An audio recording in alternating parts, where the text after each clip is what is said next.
lifin di ñëw di pick up whatever that's around our environment waaw pour ñu am that culture boobu noonu pour at least mën a ko portray ci suñu sound so sound and secondly tamit you can't do Afro beats or Afro fusion without dance bro because soo xoolee artist so demee si so ñeneen ñu foofu noonu you have every crowd you have 3 different audience nga fa dee am ñeneen ñi they come and pay attention to what you are saying which is the lyrics boy sound bi dafa correct wala sound bi dafa bon ñeneen they will come and pay attention with what ñeneen dañoo ñëw because of style maybe sa move si sa dance yi booy gis loo ñëw ñu dee fecca di def seen tànkay nii wala di fecca di def nii so ñun loolu dañ ko yaakaar teel a si eew because ñun suñu jone bi I've not seen people do that recently but ñun suñu time mooy every day dañoo make sure comme man dam day amee a calendar Monday to Sunday every day we have to do something that has to do with music léegi dañoo toog sax ne ok boy kale xam nañ ko de waaye legend la de dafa nekkoon di def music waaye dafa am lu yàgga but I don't know why at some point he's quiet why what's the problem ñu dem foofu ñu ne dañ sola advice so maybe kooku advice am moom ñeneen dañu wone lii ak lii and this is what lead to his failure or whatever wala lii moo tax mu stock so ñun yooyu yëpp dañ si dem gaada fu ñu xam ne comme kii am na like anything about music knowledge dañ dem foofu ñu jànga dañoo dem foofu ñu seek for advice dañoo dem foofu ñu waxtaan ak kooku artiste pour ñu mën a save suñu boppa because nekkul something nga xam ne comme judd wala dañ si toog class it's just the passion it's something that we love to do and it's something that buñ si dooree di def ba ñu gis ne is paying us is putting food on the table we need to respect it and we take it serious we also have to make sure every day ñu ngi gën a better our craft save ko moo tax musique ñu ne joni la nekk something nga xam ne just aksi rek nekka aksi nekka daf lay happen nag mun naa gis artiste bu nga xam ne dafa jóore mu nekka but ëppa doole bi yëpp su ñëwee mu nekka mu yenteel bi du rafet waaw so ñun buñ doon liggéey as nobles ku nekk noonu di liggéey si swag si sound si si performance whosoever sound bu nekk buñ ko play wala lu nekk lu ñu mën a def so si India something lu nga xam ne it carries a better weight dañ laa jox jiw bi macha allah so ñun noonu leen moo tax ñu la noonu leen respectante dañu over respect suñ ku nekk xam na and ñu learn from each other so loolu moo ñu over jàppale to come all this far yeah but yaa ngi over toj mbóot yi like léegi job ngeen bu baax a baax ba pare lu may dëgëral mooy ne comme Nema Kunku the society the people there loo am pour wax ñooñu si noble because ñooñu then count a lot on nobles to be honest they feel disappointed non comme balaa loolu non xanaa soo gisee ma dooree ko foofu dama la nekk ne comme ma ne they feel disappointed in a sense ne comme ñun amul dara lu ñoo def fekk dañoo jégal suñu fans yi we have core noble fans and suñu absence affected the industry suñu absence tamit affect na biir Nema ñu nga xam ne dañu gëmoon but sometimes am na yeneen things yu nga xam ne you go through it but you can't share to everybody so moo tax am na yeneen nga xam ne comme moo tax sutura am but it's only what we present to them ñoom loolu rek lañu xam and loolu rek lañ because of loolu lañu gis but Nema Kunku until to date laa wax ni till date like comme lu ma laa wax nii Nema Kunku fu gaay taxaw but ñeneen ñi because they are clueless xamuñ ni mu fa taajoo but like I said Nema Kunku is the inspiration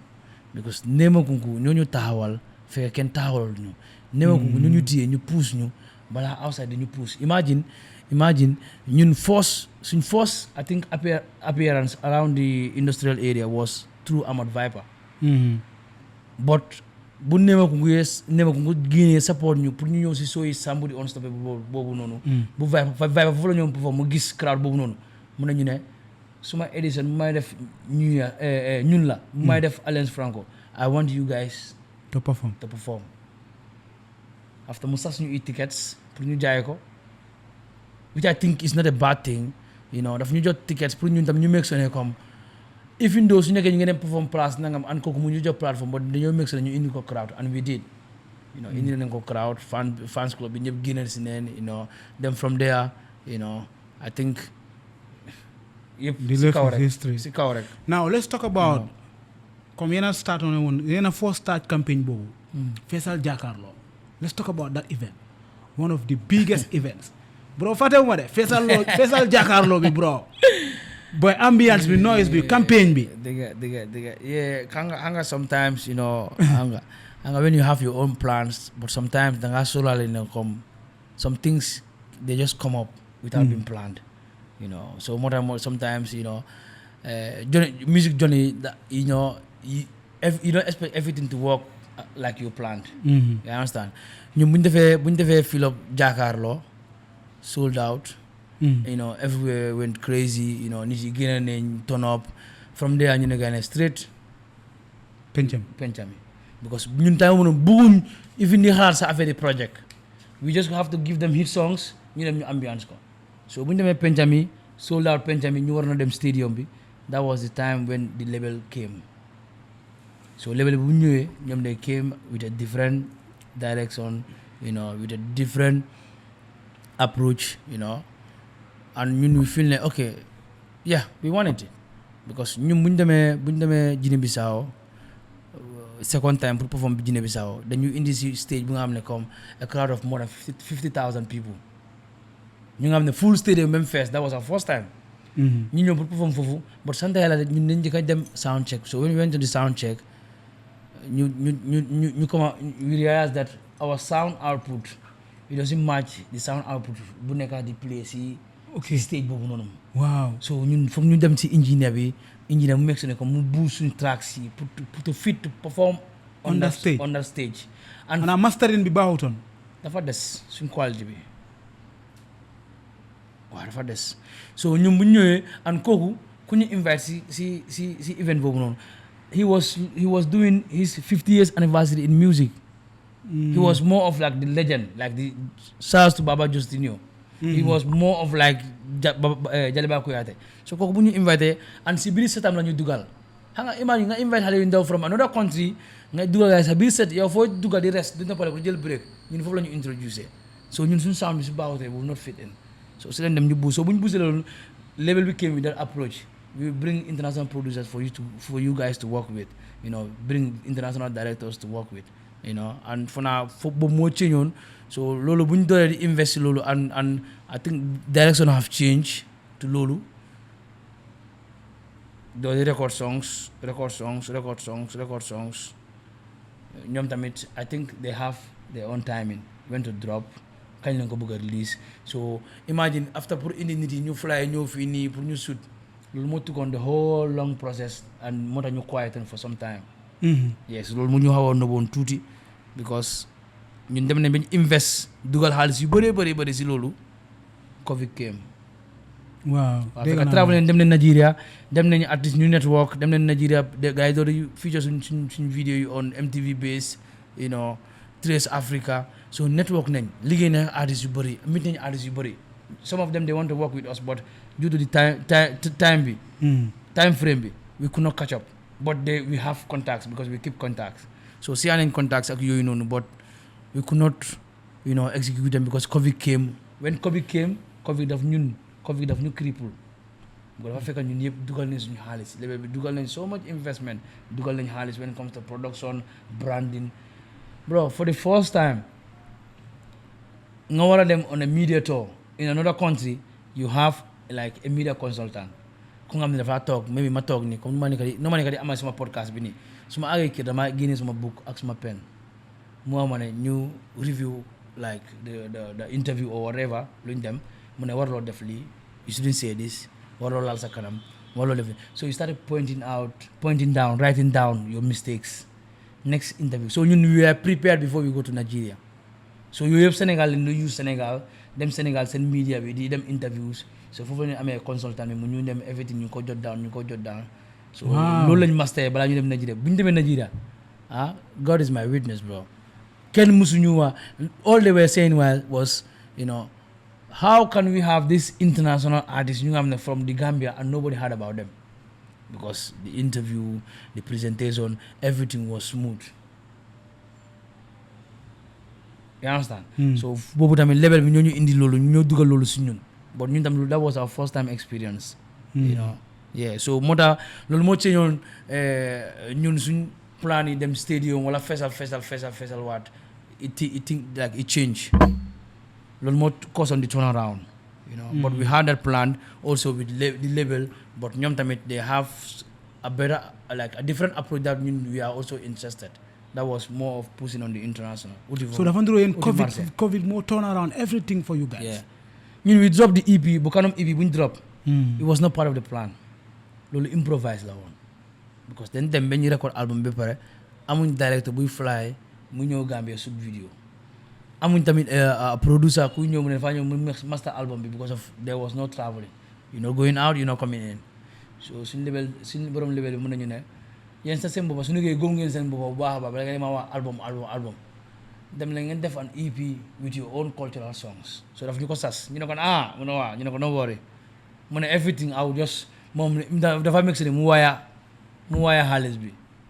ñu dem indi saay bo indi teg indi duggi teg kona gaay si benn hotel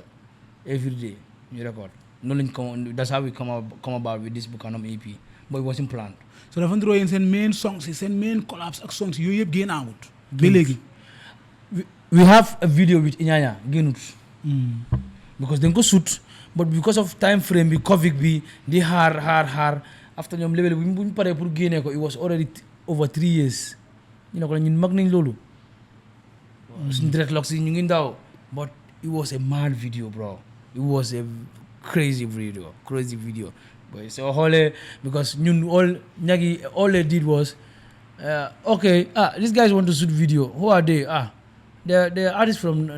Gambia they're like P-Square from Gambia okay send me their pictures ñun we just comme man ma solo sama sot bi nii ak sama ngenso bi nii ak sama cara rek laa dem si set bi everything outfits everything is available for me lu nga xam ne xoolal suma same style laa fa dem fekka so ñoom noonu la nga dee liggéey waaw dangaa dem ak sa silpaas ak everything nga solo nga sut ba pare nga paak loolu foofu nga dem sa yoon waaw yeah so pour afasi ñun moo tax ñun that meant that because we've done it once twice many times put them fesal we can do that over and over but when you have something lu nga xam ne comme it can take you to another step or another mu laa yóbbu si beneen paaf bu nga xam ne comme mu la people view bu nga xam ne comme man ak suma capacity ak suma mun ak lu ma amee at that particular point duma ko mën a finance I can't do this so level foofu la ñu ñëwee songa ñu waaw so foofu la ñu songee and you know it was a great experience working with the label. Yeah, so léegi ñu bari seen fans yu bari man I was to come to that conversation but yow sa boppa yaa ngi koo waxal sa boppa fans yu bari ñu ngi wax ne rebel bi ñoo yaaxa Nobles label bi ñoo tardelloo Nobles what do you have to defend on that pity talk behind bars comme ñoo xamante ñoo ne Nobles gars yi waruñu ñëw sign ak label bi because label bi dafa waste seen time dafa def nii to be honest you know ñun we are ahead of Gambian music you know ku ko bañ danga ko bañ rek because of sabotage rek waaye ñun we are ahead of Gambian music when it comes to like videos when it comes to like production wise suñ song quality till date when we were working with the label we were above the Gambian music so industry bi moo nekk industry bu nga xam ne comme at some point I think they are scared of growth da nga dee growth a particular point keneen mu ragal la hey Nobles dañ seer ñi si bëggee approach gars yi xam nga ñaxale ne lay charge wala maybe because of procedure yu ñu la wax those are our principles ñun noonu leen bëgg a liggéey as international artist noonu leen liggéeyee soo ma xoolee da nga war a kooku si boobaa foog mu jola into details mu question la moo la lii ak lii so some of the people that are here they don't want to go all those through that mooy promoters through that process because ñoom dañ ko gisee as stress and secondly also bro imagine we shooting a music video Pretty Bajuda mu dem ñu nominate ko si on our night the killer we did with Jizzle moving music video of the year over Pretty Bajuda go to YouTube nga check ñoom seen quality ba tey go to YouTube nga check views yi ba tey go to YouTube so industry bi noonu dafa lay dem to a point mu nga xam ne when they see you going and ñoo xam ne comme yaa da ngaa àgga si a particular point mu nga xam ne comme they can't reach you dañoo doon di sabotage they make everything you put out they make it look ordinary They will not even try to even bring out the effort you put in to create that or to bring out that. Then you make sure come you take for value. Don't you go sabotage. So after for now, you tamit come for new level we do. So at some point we were not taking too much of bookings because of you tamit tayo sumbo boy tanga nañ si kawar ko lañ gis because demoon nañ fofu gis nañ nu ngay lay liggéey gis nañ what like one song what they achieve from one song. So ñun tamit we were not paying so much attention in Gambia Gambian industry. So ñun fofu mo ñu sonaloon but fofu so gisoon tam fofu mu sonal ñu because ñun dañu woon level bi ne nañ ñu bàyyi ñu handle Gambia in our own Gambian way. Because Gambia dafa am complex de bro Gambia dafa over am complex. Gambia lu biti lu nga xam ne comme mun naa génn si biti mu ñëw they will die for it. But the fact ne seen olu moromi Gambia mu nekk def loolu loolu nekk di xool si biti wala loolu nekk di séntu si biti mu ñëw mu indi ko fii sa waa ñu baal boy ñu baal ñu ne fo ne comme in fact we are not doing this type of music ñii léegi di seen musique bu nga nekk def dafa musique ñag la. Are we not doing our piano today? Gambian artists ñu ngi produce ama piano and everybody's going crazy with it. The kids nowadays they like I don't want to use the word but I'll use the word. They are fucking with it. You understand? But mun ñu ñëw di indi ñu ne cay ñu dañ ñage ñu ngi bàyyi yoon dañoo def nii dañoo def seen style bi dafa change dañ change seen style bi. No, we were having a better production, a better direction when it comes to like visuals. ñu nga ne dañu jox all elements of Afrobeats yi mu sound right. Afrobeats doesn't belong anywhere in Africa. The creator of that genre mu nekk ba Fela Kuti moo indi Afrobeats boobu sax daf ko jëlee from Ghana. You understand? So everybody as long as you're African you are fit to be owned nga jël ownership bi Afrobeat nga moom ko kenn moomul ko. It's just a fusion and ñun all those lu ñu ne woon dañ bàyyi yoon we were even singing in Mandinka Wolof Jola ak English lu ñu yaaga wéy ñu ko doon wéy foofu. Just producer ba change rek. Non nekk producer bi change ut. In a sense ñoo change man su nekkoon dama doon def di tanteen man regu nobul sul ku feeji gars but okay pisi ba juda man waat naa you don't want me to come and just okay pisi ba juda make it come from man dama ñëw di sànni i punchline i metaphor it doesn't make sense. So moo tax soo déglulee Afrobeat songs xoolal monkey no fine but mama like these are something lu nga xam ne you pick random stuffs or jokes or slogans you nga xam ne da ko dee pick along loolu moo ko dee spice up si Afrobeat. Afrobeat is all about ambience feature it doesn't mean anything. Moo tax soo déglulee Afrobeat songs ban si la nekk di jàngal yaa ngi dib du la jàngal dara. It's more of the vibe and it's like self-belonging it's deep rooted suñ bos la ñoo ko moom because so déggee konga si sabari so after si nga because so amee all these elements of Afrobeats yow nga war a ko def and da nga bëgg a compete on the international yow nga dem di indi lu nga xam ne comme elements yu nga xam ne di comme yu manqué yooyu noonu yàlla nga ñëw di indi comme for exemple ñu ngi dem comme léegi Gambia ñu ngi dem on a jollof competition all the ingredients yu ñu soxla pour make sure pour ñu am a better jollof to compete out there we have to be prepared foog ñu indi everything lu ñu soxla pour fit loolu but yow soo bëggee indi everything non warloo indi loolu yaa ngay bàyyi yoon yaa ngay dem indi roof yi fële na le yaa ngay dem ñële ko dee defaree ne le ñële ko dee defee no everybody got their own way but ñun lu ñu doon signify and lu ñu doon jox suñu identity was our local languages. Because that's what was raising the same question. What are they saying? Man, their songs bad. This guy bad. See the swag. Because you mean swag. This guy is bad. But in fact, what are they saying? What does this thing mean? Because mu ngi vibe. That question. As a creative guy, you need that. Somebody to ask you. But how instrument we play lala?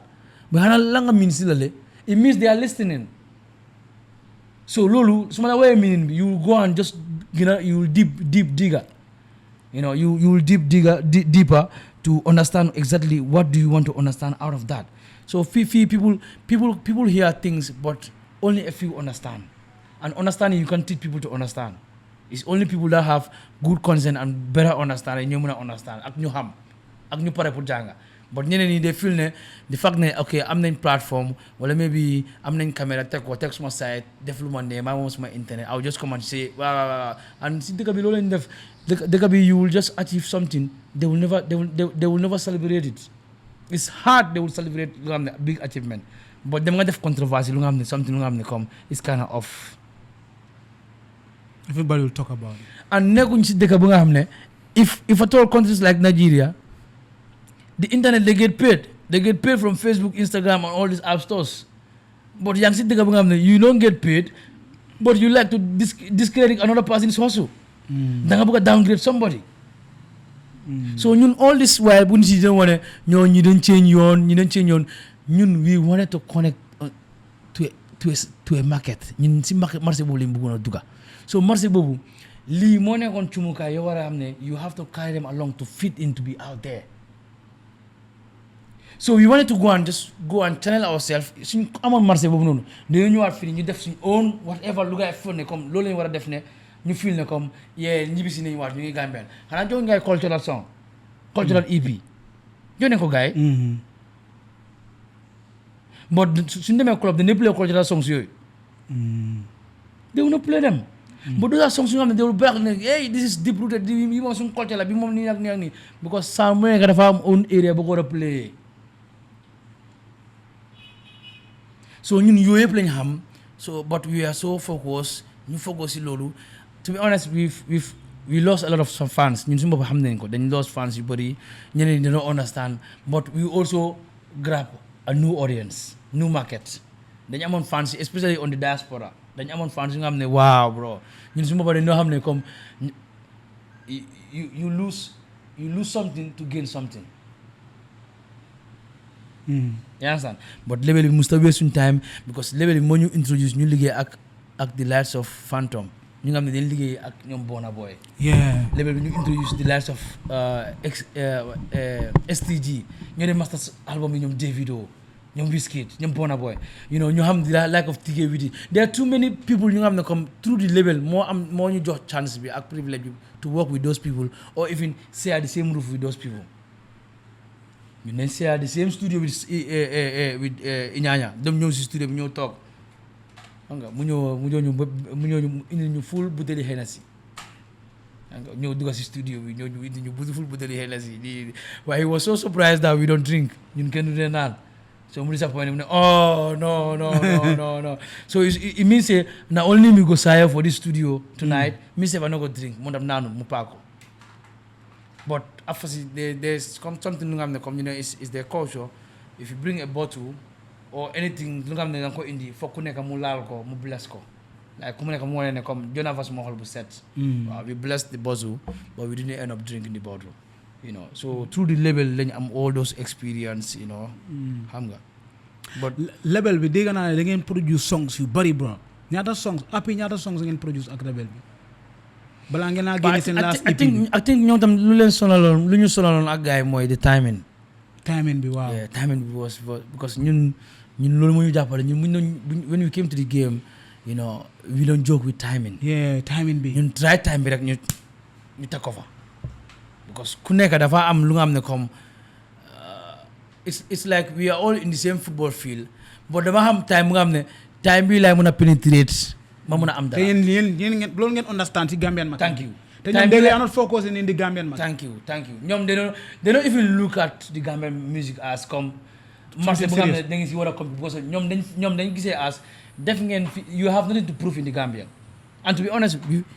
Nobles we came I think first Wasahala Award Nobles came in as opening acts ñu performances dañ jaay free the following year we came as new artists the following year lañ ñëw as new artist ñu won new artist of the year ñu ñëwaat as ñu ngay nommé ñu as artist of the year so for na third year bi si la door di yaaxu based on on whatever lu leen lead to lalu but ñun achieve nañ fi awards ñun ñoo door di def nationwide tour time boobu noonu soo artist war a dem Sanyang fii kese foog mu indi 5 artists but Nobles when they are alone ñu perform ko ñu kese xam nga ñu dem Boom TV dem nañ Trace dem nañ MTV Base but we've traveled demuñ Europe but dem nañ Abuja we open for Wizkid and Burna Boy dem nañ Lagos do some couple of on interviews media tour dem nañ Bissau ñu play with Diamond Platinum so all those people ñu xam ne da nga fa ne ñu dem ne play rek ñëw we have a good connection with them and we have a good rapport with all these people. So level I think man I would say it comme lu ñu sonaloon mostly was the timing. Yeah. So am na sounds yu bëri yu nga xam ne ñu ngi ko record seen jamono su rombee ñun suñu boppam du ndee bëgg ñoom suñ ko bëggee di sax ñun dee nangu. Ok dafa nduroo songs yi dañ dee ñëw waaye seen vibe bi daf dee passé. Bro ñun we are working ahead of time so time boobu su ñëwee ñu ne la sound bi soo ko drop nga bëgg a forcer nga drop ko you will see. moo taxoon am na yeneen sounds yoo xam ne suñ ko drop dañoo ne bii moom gars yi ñi léegi bàyyi lañ gars yi ñi léegi nekkatuñ nga mel artiste waaw Nobus nekkatuñ nga mel artiste because am na sounds yoo xam ne comme ñun we have to disagree with the label to agree to be able to drop those songs because labels them they don't jump and just drop songs they make sure that they come ñu waxtaan ko ak ñun and they've never ever come to the studio ñu ne welcome nii welcome na le they allow us to do our stuff freely do our sessions record our songs freely comme ñun ñu ko bëggee but ñun ñoo dem Nigeria ñu gis ñun ñoo dem Bissau ñu gis ñoo dem Sénégal ñu gis so lii lañ xam ne suñ solee lii ñu mën a pénétrer si market yi yëpp Bissau Sénégal Nigeria lii leen fa soxla but Gambians they don't have they don't have the patience to adopt ñu suñ sound stratégie bi ak suñ stratégie the way you guys were working pour understand loolu pour gars yi mën a ñu jàppale pour ñu mën a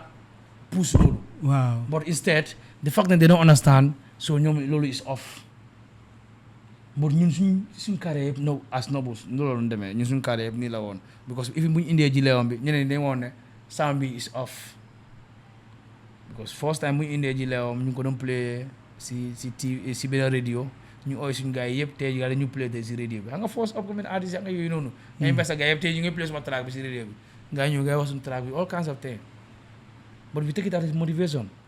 so moo tax ku nekk from sometimes no matter what people say no matter what people try to make you look bad but they don't mean for you to look bad it's just take it as a challenge for you to work on yourself. Yeah léegi nañ waxtaanee balaa ngeen a drop seen last album la xaw ma EP la waaw ok léegi ak label bi balaa ngeen a drop seen EP boobu noonu ñaata ba léegi nii ñaata at ngeen desee ak label bi ndax yéen seen diggante. ñu naan label bi jee na. dafa jee I think early last year. waaw because xam nga waxoon na la fii nii ma ne ñu nag label bi dañ jëloon ñetti at. ak label bi. but I think dañ def benn year the following year. the following year ñu def massive investment. Covid ñëw. waaw. Covid mu lekk 2 years. waaw. contract bi jeex na. so because of that investment ak ñoom tamit comme imagine someone ko xam ne he believed in you mu ñëw mu génne all kinds of like certain amount of xaalis resources bu nga xam ne comme liggéey ko si musique mu ñëw mu dugal ko si yow. mais nit tam no matter what happen da ngaa gore. soo nekkul gore kon mbalit nga. yes so ñun tam dañ doon gore ñu joxal gars yi yeneen ñaari 2 years yu nga xam ne Covid yu ñu ko lekka. moo tax ñu am foofu 5 years. ba pare yeneen ñaari 2 years yi tamit féeboowul comme dafa nduroo after féeboowul leen yéen ak seen Gambian fans yi. non I will not say féeboowul ñu but comme daf ñu génne woon from duñu Gambian fans because of no music and also. no visual. ñeneen ñu ngi gisee as we are stuck in one place but we don't want to move and bëgg ñu si génne si loolu and ñun su ma xam ne loolu féeboowul ñu. you understand so ñeneen loolu ko gisee waaye ñun gisuñu ko as féeboowul ñu because of we just take it as this is the condition ak situation bu ñu fekk suñu bopp rek. we just have to accept it. but sometimes this thing you are doing you go with faith xam nga. nekkul every time dafa war a go your way. sometimes you go the other way da nga consider the person who's putting his finance there. waaw so ñun loolu la woon dañ si fekkoon suñu situation suñu boppa ñu ne bi moom nañ si dee rek ñu nekk comme góor. xam nga ñu nangul ko ñu nekk tam ñu gore. ñu nangul ko rek ñun si nañ dóor I think but early last year la contract bi jeex before ñu drop si EP boobu. waaw yeah. so after contract bu mu jeexee ngeen drop EP bi. waaw contract bu mu jeexee. product yaa ngi bëri foofu. so I think suñ boss lu mu ñu waxoon sax mu ne damaa drop seen sounds yëpp. waaw ñu ma ne ko nag label bi su la nee bu leen ko promote ñu ne ko noonu dañ ko promote. so still ñu dem si gars yi xam nga try to guide ñu nga ne non nañ indi bii nañ bàyyi bii nañ indi bii nañ bàyyi bii bro we've recorded so many songs like tracks yu bëri leen record but yeneen yi yëpp nañ ko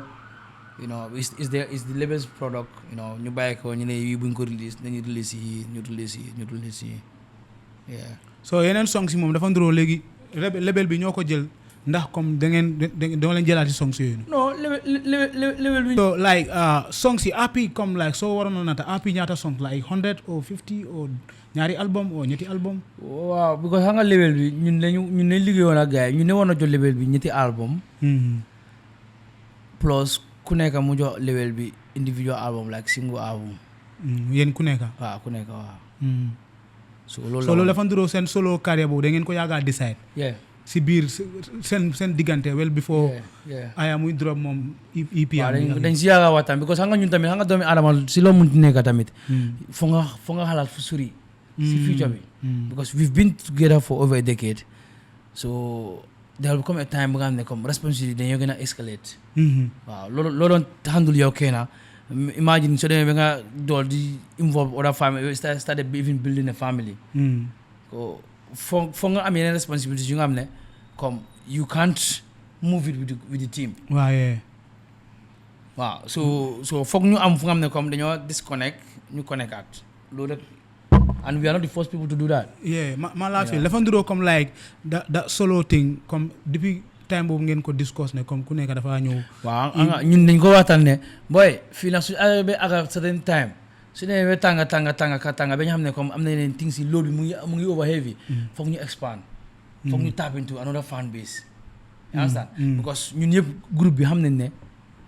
ku nekk am na individual fans yu nga xam ne kii moo tax kii mu love the group Nobles. kii dafa am fancy boppam kii am fancy boppam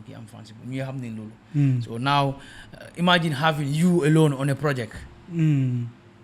Gambia they will not see that coming. you understand so ñun loolu dañ ko yàgga waxtaan but at some point dafa ñoo happen at a crucial point. waaw at a crucial time tamit. waaw because dafa ñoo happen fu nga xam ne comme ñu nag label bi ñu ngi jee you know I travel. travel bi sax so travel bi moo indi way yu bëri. but to be honest there's no bad blood. there's nothing bro amuñ anything lu nga xam ne comme da ngaa wax ne ok kii li la def brother wala kii li la def non until today comme ñu nañ build suñu boppam bu nga in a way bu nga xam ne comme like ay ak Pablo dañ ma respect bu nga xam ne comme su ma woowee gars yi kaale ñu def lii they will never say déedéet. dañoo ñëw ñoo xam ne lii bu na non nañ ko defee nii non nañ ko defee nii but pour wax déedéet they will never say déedéet. yaa understand so cër boobu mu ma ko joxee boobu ni ma ko joxee man tam di same thing laa ko joxee gars yi. yaa ngi wax lu make sense ba pare yaa ngi wax lu deep si seen diggante xam nga lu fan si war a understand. so because wax bi dafa bëri. thank you so ñun bu mu ñëwee si affaire project pour ku nekk def tingam waaye loolu is everybody have to just do their stuff you know. but ñun I don't know about others, but man, I don't pay attention to what fans say or this person said, this person. As long as you don't give me business or they don't know you contribute something, man, I don't see anything. I should pay attention to whatever you are saying or you are doing. You know, so man, why you fancy? Man, nit wala lego nit mu ñew wone mais ya gis no lu gay wax ci yow ni ak ni especially man gisuma ko. Gisuma ko. I don't want to see it.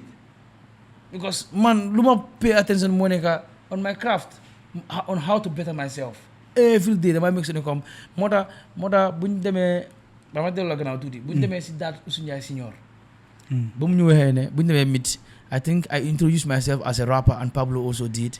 I am a singer, you know, the lead vocalist. Mu ne ñu ne la mu ne leen sing. You know, no, that na amuñ baat fekk ñu nga xale, xamuñ. Ndax that na baat bi na ko baat. Take a look at Davido. He's not vocalist. He's not too vocal.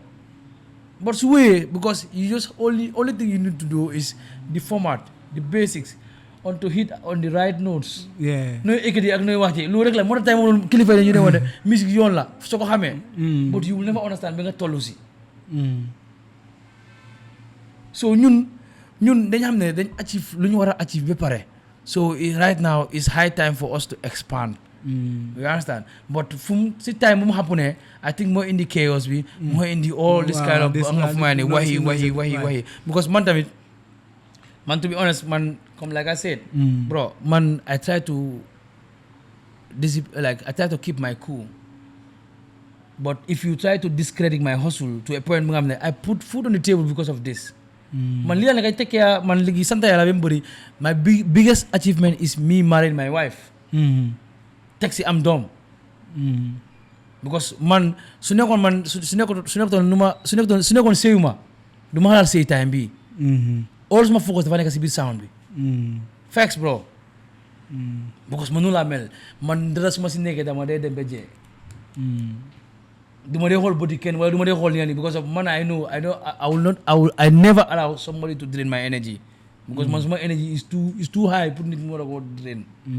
So man suma biggest achievement mu nekk pour ma sëy ak suma jabar so man loolu dama si over sant yàlla because léegi I can focus ma xam ne I have people I can rely on at least man tam su ma amee dara mun naa am ñeneen ñoo xam ne mun naa koo seeya